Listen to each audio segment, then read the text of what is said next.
আদা রমজান মাসে সৌদির হাদিয়া দিব, এই হাদিয়া শোনো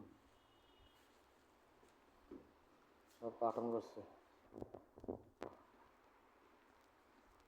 সৌদিরা হাদিয়া দিব, এটি সব এখন কার্টুন মাটন করলাম। এটি সৌদিরা দিব, সৌদিরা যারা গরিব আছে তারা দিব। আমরা তো আরো গরিব আছে।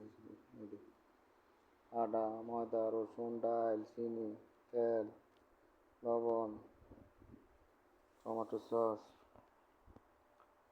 এইরকম এক কার্টন করে এক একজনে পাবো। 200 লোকের এখানে অর্ডার করছে। এটি এখন বানাইলাম, কালকে এটি মাদ্রাসার মহিলারা এটি সব প্যাকিং করবে। মাদ্রাসার টিচাররা আছে এটি প্যাকিং করবো। কার্টন টাটন বানা দিলাম।